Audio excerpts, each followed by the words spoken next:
প্রিয় শিক্ষার্থীরা, আমি আজকে অষ্টম শ্রেণীর তৃতীয় অধ্যায় পরিমাপ এর উপর আমরা আজকে একটা ক্লাস নিব। পরিমাপের অঙ্কগুলো করতে হলে আগে 3.3 আগের পৃষ্ঠাগুলো থেকে তোমাকে বিভিন্ন তথ্য জেনে নিতে হবে, যে এককগুলো মেট্রিক পদ্ধতি এবং দেশীয় পদ্ধতি, এই দুই পদ্ধতির মধ্যে সম্পর্ক, এগুলো তোমার জেনে তারপর আমাদের এই তৃতীয় অধ্যায়ের অঙ্কগুলো করতে হবে। এখন আমরা সাধারণত যে তথ্যগুলো আমরা জানি, আয়ত ক্ষেত্রের ক্ষেত্রফল দৈর্ঘ্য গুণ প্রস্থ, এটা আমরা আয়তক্ষেত্রের ক্ষেত্রফল জানি, দৈর্ঘ্য গুণ প্রস্থ। আর এককটা হবে বর্গ একক, এবং আয়তক্ষেত্রের পরিসীমাও চাওয়া হয়। পরিসীমা 2 গুণ দৈর্ঘ্য যোগ প্রস্থ। এর এককটা হবে শুধু মিটার বা সেন্টিমিটার বা শুধু একক। আবার আমরা আয়তক্ষেত্রের কর্ণের দৈর্ঘ্য চেতে পারি। কর্ণের দৈর্ঘ্য সমান হলো √, তোমার দৈর্ঘ্য স্কয়ার যোগ প্রস্থ স্কয়ার। এর একক মিটার বা সেন্টিমিটার ইত্যাদি হবে। তাহলে আয়তক্ষেত্রের উপর আমরা এই তিনটা তথ্য আমাদের জেনে রাখতে হবে। আর এই তথ্যগুলো তুমি তখনই কার্যক্ষেত্রে তুমি লাগাবা যখন দেখবা একটা জমির দৈর্ঘ্য এবং প্রস্থ দেওয়া আছে, অথবা পুকুরের দৈর্ঘ্য এবং প্রস্থ দেওয়া আছে। কোন একটা জমির দৈর্ঘ্য এবং প্রস্থ দেওয়া থাকলে পরে তুমি বুঝতে পারবা এই জমিটা আয়তাকার। তখন তুমি এই আয়তক্ষেত্রের যে সূত্রগুলো আছে, তথ্যগুলো আছে তোমার জানা, সেইগুলো প্রয়োগ করবা। সেখানে যদি ক্ষেত্রফল চাই তুমি ক্ষেত্রফলের সূত্র প্রয়োগ করবা, যদি পরিসীমা চাই তাহলে পরিসীমা সূত্র প্রয়োগ করবা, যদি কর্ণের দৈর্ঘ্য চাই তাহলে কর্ণের দৈর্ঘ্য প্রয়োগ করবা। আমরা সাধারণত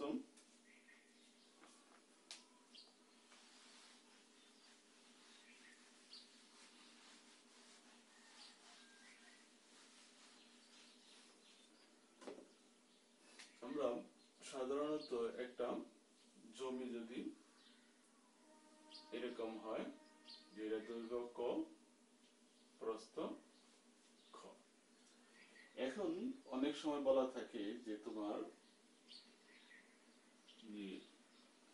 এই জমির ভিতরে চারদিকে 3 মিটার বা 4 মিটার বা 5 মিটার চওড়া একটা রাস্তা আছে। তাহলে তুমি যদি এখানে একটা রাস্তা তৈরি করো, এই পরিমাণটা তোমার 3 মিটার অথবা 4 মিটার অথবা 5 মিটার, একটা নির্দিষ্ট পরিমাণ থাকবে চতুর্দিকে। তাহলে তোমার কি হবে, মূল দৈর্ঘ্য ছিল ক, আর এটা যদি আমরা অন্য কিছু নেই, তাহলে মনে করো এটা পুকুর,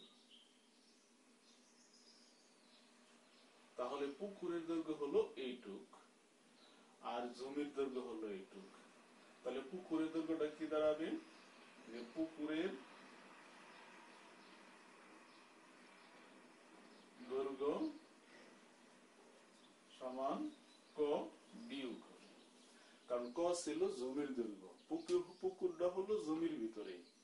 তাহলে কতটুকু বাদ যাবে, এই দিকে 3 এই দিকে 3, তার মানে 3 গুণ 2 এত মিটার। আবার পুকুরে যদি আমরা প্রস্থ বের করি, তাহলে প্রস্থ ছিল তোমার খ জমির, আর তার কম পড়বে কতটুকু, এই যে এই দিক দিয়া এইটুক এইটুক, তার মানে এখানেও তোমার 3 গুণ 2 এতটুকু তোমার বাদ পড়ে যাবে, তারপরে আমরা পুকুরের দৈর্ঘ্য পাবো। আবার যদি এই জমির বাহির দিয়ে চতুর্দিকে রাস্তা থাকতো, তাহলে আমরা এটা যোগ করে দিতাম। তাহলে তফাৎটা হলো, দেখতে হবে রাস্তাটা জমির ভিতরে হলে পরে আমরা বিয়োগ করব, বাহিরে হলে যোগ করব। তবে পুকুরের ক্ষেত্রে যদি বলে একটা পুকুরের পার 3 মিটার চওড়া আর পুকুরের দৈর্ঘ্য 10 মিটার, তাহলে তোমরা মনে রাখবে সবসময় পুকুরের পাড়টা পুকুরের বাহিরে থাকে। এটা বলা থাকবে না পার পুকুরের ভিতরে না বাহিরে, কারণ আমরা জানি পুকুরটা হলো যতটুক পানি দ্বারা আবদ্ধ থাকে অতটুকু হলো পুকুর, যেখানে পানি থাকে না সেটা হলো পার। তাহলে পারটা হলো পুকুরের বাইরে, পুকুরের ভিতরে না। তখন কি করব, যোগ করব, যেন পুকুরের পারটা পুকুরের সাথে যোগ করলে পরে আমরা পার সহ পুকুরের দৈর্ঘ্য পাবো, পুকুরের প্রস্থ পাবো পার সহ। তাহলে আমরা এখন অঙ্ক করি। তোমাদের আগেই আমি বললাম যে তোমার কি করতে হবে, বিভিন্ন তথ্যগুলো তোমাকে জানতে হবে। যেমন 1 একর সমান কত বর্গ মিটার, 1 হেক্টর সমান কত বর্গ মিটার, 1 একর সমান কত বর্গ মিটার বা কত বর্গ গজ, 1 ইঞ্চি সমান কত সেন্টিমিটার, এইগুলো আগের পৃষ্ঠায় তোমার সুন্দর করে বক্সে লেখা আছে, এইগুলো একটু মনোযোগ দিয়ে পড়ে নিবে। আমরা তোমার বইয়ের প্রথমে যে অঙ্কটা আছে সেটা হলো 10 নম্বর, যে একটা পুকুরের দৈর্ঘ্য 60 মিটার, প্রস্থ 40 মিটার, পুকুরের পাড়ের বিস্তার 3 মিটার হলে পাড়ের ক্ষেত্রফল নির্ণয় করো। তাহলে আমরা কি লিখব, যে অনু তোমার 3 10 নম্বর অঙ্ক। আমরা প্রথমে লিখব, দেওয়া আছে পুকুরের দৈর্ঘ্য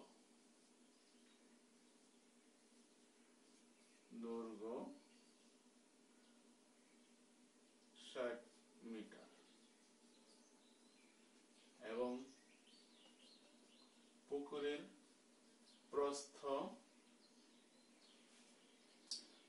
প্রস্থ 40 মিটার। সুতরাং পুকুরের ক্ষেত্রফল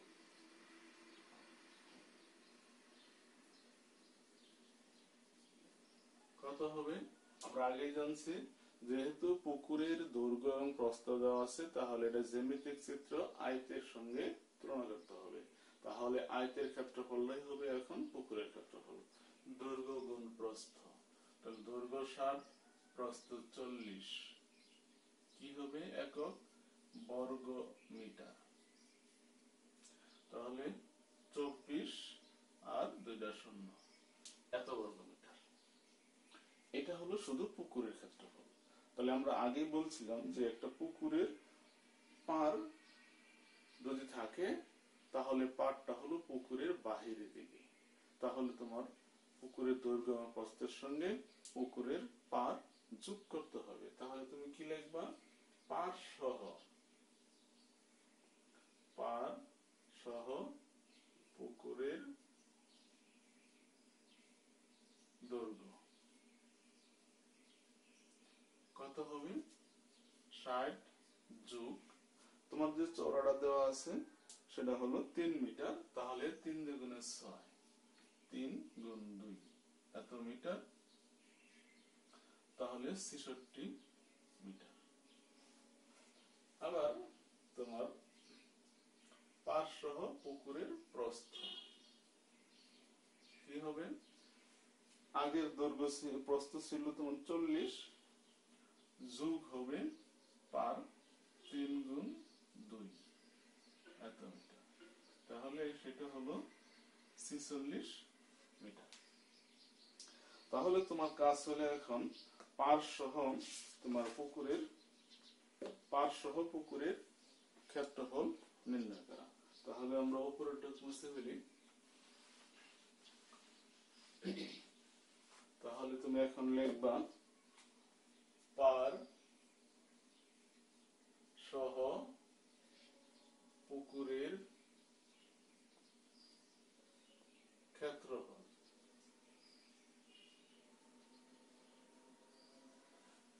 তাহলে পার সহ পুকুরের ক্ষেত্রফল, এইটা যদি পার সহ দৈর্ঘ্য হয়, এটা যদি প্রস্থ হয়, তাহলে এটা গুণফল 66 গুণ 46।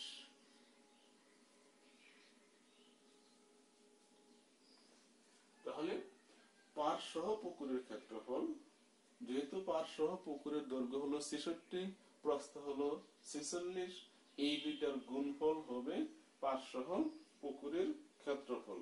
এই দুইটাকে গুণ করলে আমরা রেজাল্ট পাই এরকম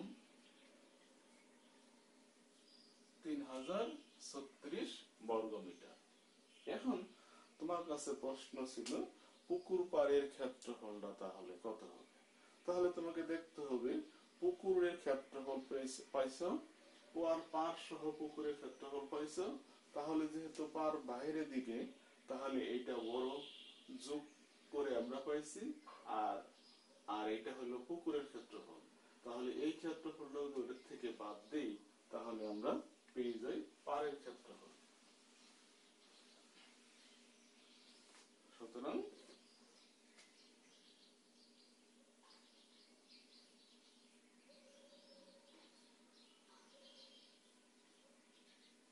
পাড়ের ক্ষেত্রফল এই 3036 বিয়োগ 2400 বর্গ মিটার, তাহলে 36, তাহলে 6। এই হলো তোমার আনসার। তাহলে আমরা একটা পুকুরের পাড়ের ক্ষেত্রফল পেলাম। এখন এটা এইরকম অঙ্ক তোমার একটা জমির ক্ষেত্রফল হতে পারে। একটা জমির ভিতরে তোমার একটা পুকুর আছে, 3 মিটার চওড়া রাস্তা বিশিষ্ট বা পাড় বিশিষ্ট, বা একটা জমির দৈর্ঘ্য এত, প্রস্থ আছে এত, উক্ত জমির বাহিরে 5 মিটার চওড়া একটি রাস্তা আছে, রাস্তার ক্ষেত্রফল কত, অথবা ভিতরে একটা রাস্তা আছে, তাহলে আমাদের ওই কাজটা করতে হবে। তাহলে এখন আমরা 11 নম্বর অঙ্কটা করব। 11 নম্বর অঙ্কটা খুবই ইম্পর্টেন্ট।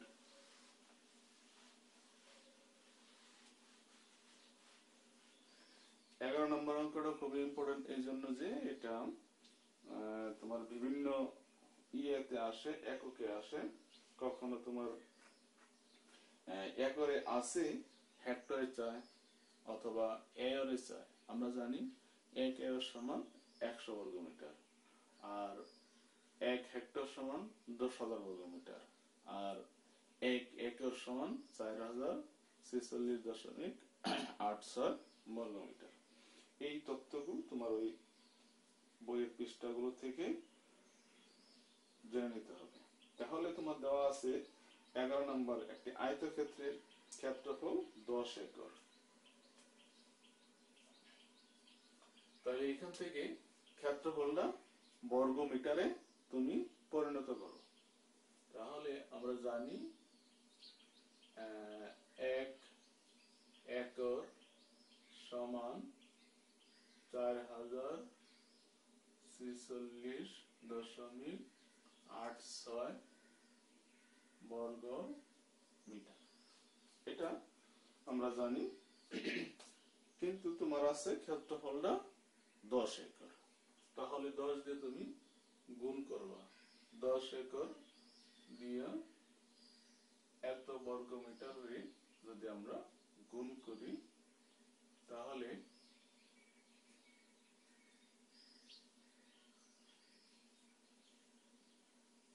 এত। এটা তাহলে এখন আমরা পেলাম ওই জমির ক্ষেত্রফলটা হলো 40,468.60 বর্গ মিটার। এখন ওই জমির দৈর্ঘ্য এবং প্রস্থের মধ্যে একটা শর্ত আছে। এখন বলছে দৈর্ঘ্যটা প্রস্থের 4 গুণ। আমরা সাধারণত যদি কোনো নির্দিষ্ট সংখ্যা না পাই তাহলে আমরা ধরে নিই। কাকে ধরব? যার সঙ্গে এর সংযুক্ত থাকবে। বলছে প্রস্থের, তাহলে আমরা প্রস্থ ধরব। যে ধরি জমির প্রস্থ ক মিটার। যেহেতু এককটা ক্ষেত্রফলে আছে বর্গ মিটার, তাই আমরা এইখানে একক ধরব মিটার। সুতরাং জমির দৈর্ঘ্য কি হবে? 4 ক এত মিটার, কারণ দৈর্ঘ্যটা হলো প্রস্থের 4 গুণ। সুতরাং ক্ষেত্রফল তুমি বের করতে পারো, না হলে সরাসরি প্রশ্ন মতে যেতে পারো। এটা যেহেতু ক্ষেত্রফল, আমরা সরাসরি ক্ষেত্রফল লিখতে পারি। তাহলে প্রশ্ন মতে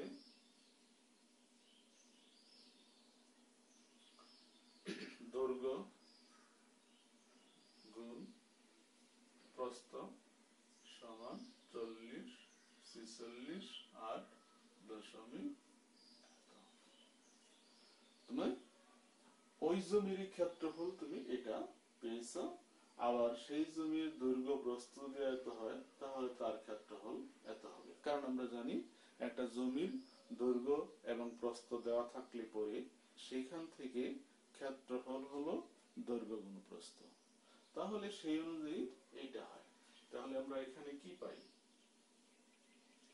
4 ক, যেহেতু বীজগণিতিক ভাষায় আমরা একটা পদ যদি ওই পদটার সাথে আবার গুণ হয় তাহলে তার বর্গ হয়ে যায়। তাহলে ক ইন্টু ক, তাহলে ক স্কয়ার সমান হলো তোমার 40, 46, 8.। তাহলে প্রথম কাজ হলো তোমার ক স্কয়ারের মান, ক এর বর্গের মান কত?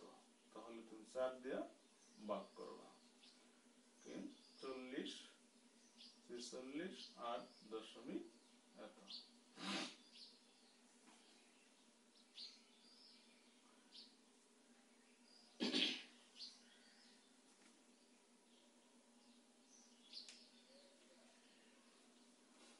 এখন আমরা উপরের টুক মুছে ফেলি।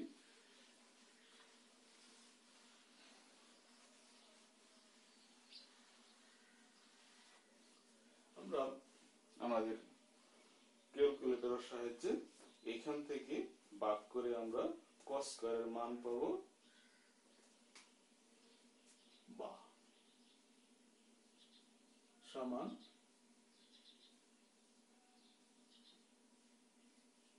এতটুকু। তুমি যদি এটাকে 4 দ্বারা ভাগ করো তাহলে তোমার রেজাল্ট হবে এরকম। তো এটা হলো আমার cos এর ক এর বর্গের মান, কিন্তু আমাকে বের করতে হবে ক এর মান, কারণ আমার প্রস্থ দরকার। কারণ আমি যদি প্রস্থ পাই তাহলে প্রস্থকে 4 দ্বারা গুণ করলে পরে আমি দৈর্ঘ্য পাব। তাহলে আমরা ক এর মান বের করব ক সমান 10, 11, 7.15। এটা আমরা 7 এ করে আসছি। এরকম চিহ্নের নাম হলো বর্গমূল।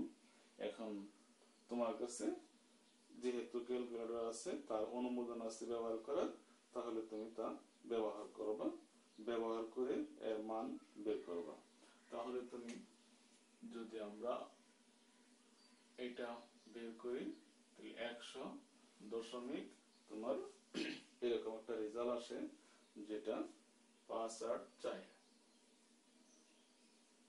এটা কিন্তু প্রশ্নে তোমাকে চাওয়া হচ্ছে ক্ষেত্রটির দৈর্ঘ্য কত। আবার প্রস্থ এবং দৈর্ঘ্য দুটোই চাওয়া হতে পারে, কিন্তু না চাইলেও তুমি প্রস্থ কিন্তু বের করলে। তাহলে সুতরাং আমরা লিখতে পারি দৈর্ঘ্য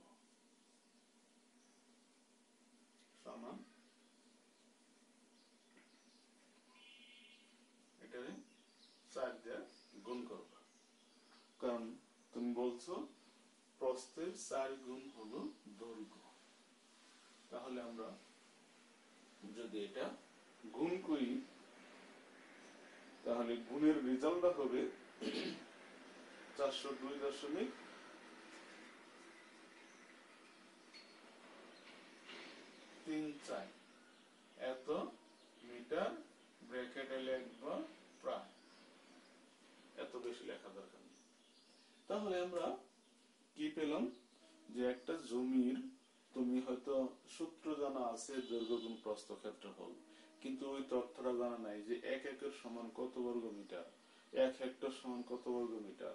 এইগুলো জানা না থাকলে সহজ অঙ্কটাও তুমি পারবা না। তাহলে এই হলো তোমার যে এই জমির ক্ষেত্রফল বিভিন্ন এককে দেওয়া থাকতে পারে। তোমাকে আগেই বলছি কি দেওয়া থাকতে পারে, যে একরে আছে, হেক্টরে থাকতে পারে, এরে থাকতে পারে, অথবা এটার জমির এককটা গজে চাইতে পারে।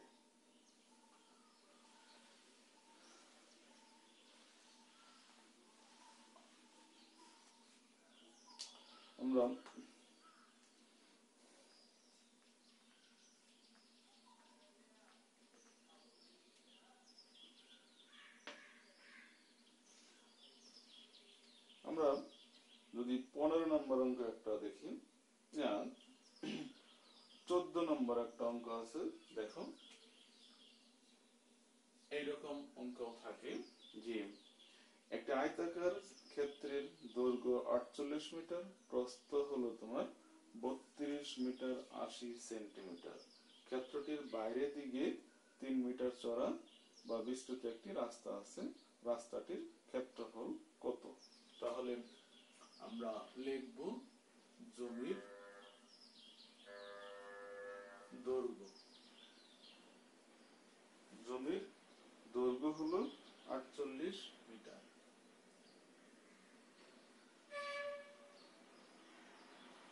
এবং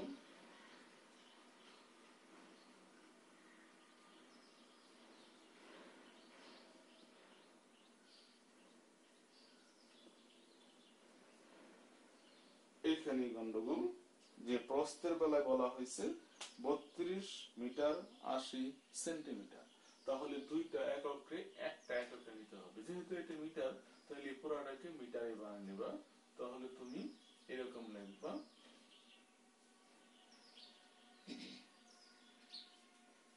কারণ আমরা জানি 100 সেন্টিমিটারে 1 মিটার। তাহলে তুমি কি করবা, 100 দিয়ে ভাগ করলে 0.80 হবে। এখন মিটার যোগ করা যাবে, 32.80। তাহলে ক্ষেত্রফল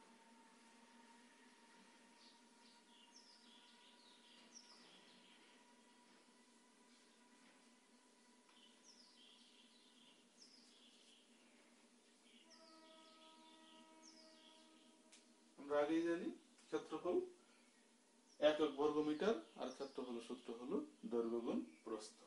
তাহলে তুমি এইটা যদি তোমার ক্যালকুলেটরের মাধ্যমে গুণ করো তাহলে দেখা যাবে 1574.4 1574.4 বর্গ মিটার হবে। এটা হলো তোমার ওই জমির ক্ষেত্রফল। এখন বলছে এই ক্ষেত্রটার বাইরে দিয়ে 3 মিটার চওড়া একটা রাস্তা আছে। তাহলে তোমার রাস্তার ক্ষেত্রফল চাইছে নিশ্চিত, হ্যাঁ। তাহলে তোমার লিখতে হবে রাস্তা সহ জমির দৈর্ঘ্য। কি লেখা আছে, বাইরে দিয়ে, বাইরে দিয়ে হলে যোগ করতে হবে, লিখতে হবে রাস্তা সহ দৈর্ঘ্য 48, তার সঙ্গে যোগ হবে চওড়া হলো 3 মিটার, বিস্তৃত 3 গুণ 2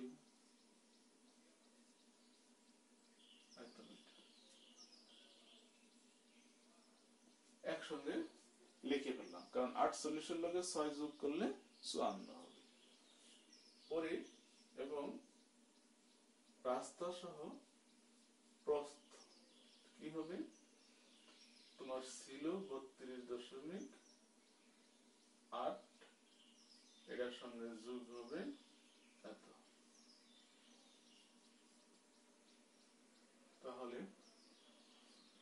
38 এত মিটার।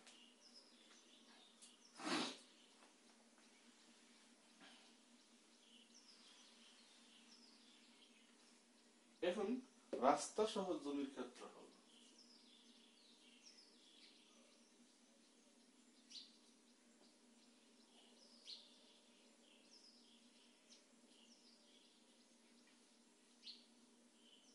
কি হবে? 54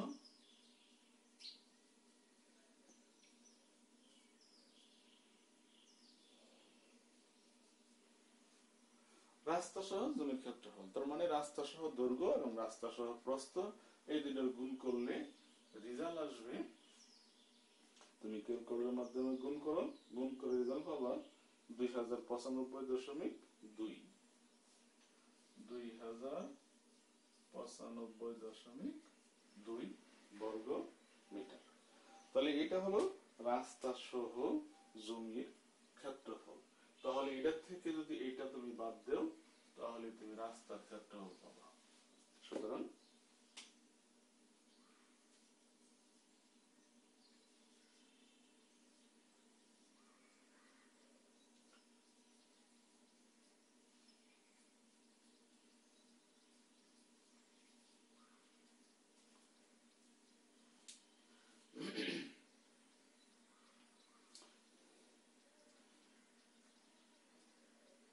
বিয়োগ হলো তোমার 1574.4। এটা তুমি তোমার গুণ বা বিয়োগ করলে 520.8 পাবা। তার মানে আমরা কি করলাম? প্রথমে একটা জমির নির্দিষ্ট দৈর্ঘ্য এবং প্রস্থ নিয়ে তার ক্ষেত্রফল বের করলাম। আবার যেহেতু জমির বাহিরের দিকে একটা রাস্তা আছে, তাহলে রাস্তার চওড়াটা উক্ত জমির দৈর্ঘ্য এবং প্রস্থের সঙ্গে যোগ করে রাস্তা সহ ওই জমির ক্ষেত্রফল বের করলাম।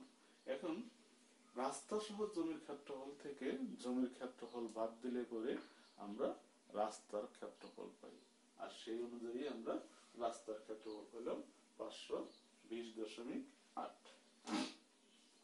তাহলে এই অনুশীলনীতে তোমার এই সম্পর্কিত অঙ্কগুলো আয়তাকার, ত্রিভুজাকার, বর্গাকার। বর্গ হলে কি করবে তুমি? আমরা জানি বর্গের ক্ষেত্রফল এক বাহুর দৈর্ঘ্যে বর্গ করলেই তার ক্ষেত্রফল আসে। তুমি মনে করো একটা জমির বর্গাকার জমির দৈর্ঘ্য দেওয়া আছে 200 মিটার, তাহলে ক্ষেত্রফল কি হবে? 200 গুণ 200।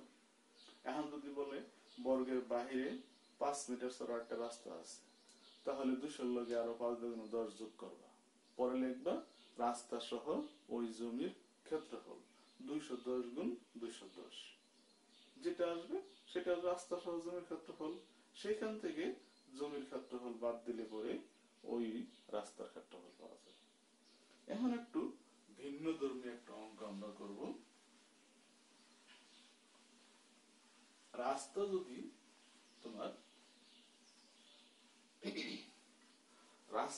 তোমার কি হয়? জমির ভিতর দিয়ে থাকে। ধরো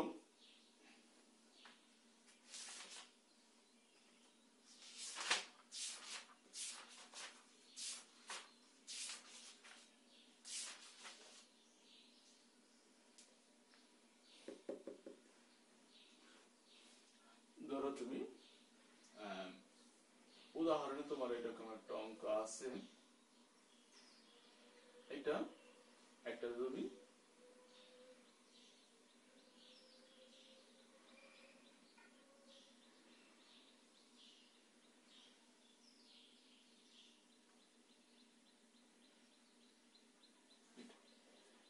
এই জমির কি আছে? দৈর্ঘ্য বরাবর মাঝখান দিয়ে, প্রস্থ বরাবর মাঝখান দিয়ে তোমার রাস্তা। এটা হলো 3 মিটার, মনে করো 3 মিটার 3 মিটার।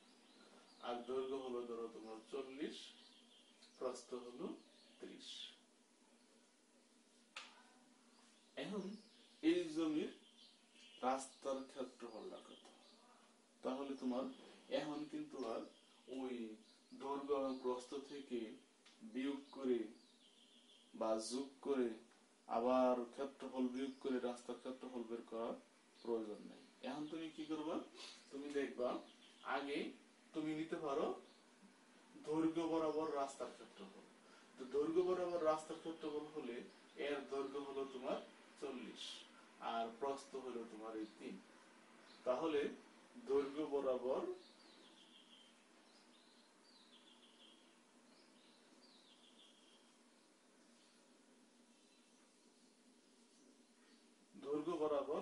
রাস্তার ক্ষেত্রফল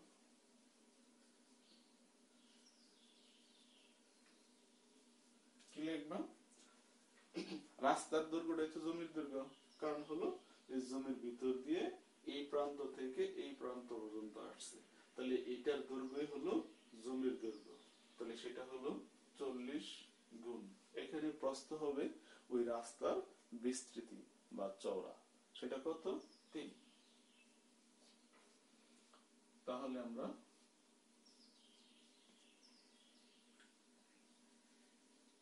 এটা পেলাম। আমরা যেহেতু তোমাকে রাস্তার ক্ষেত্রফল চাইছে, তাহলে তোমাকে ভাবতে হবে দৈর্ঘ্য এবং প্রস্থ বরাবর উভয়ের মোট।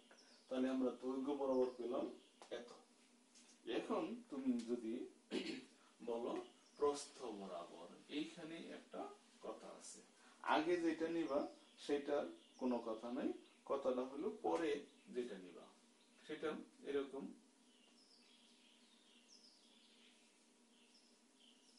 প্রস্থ বরাবর রাস্তার ক্ষেত্রফল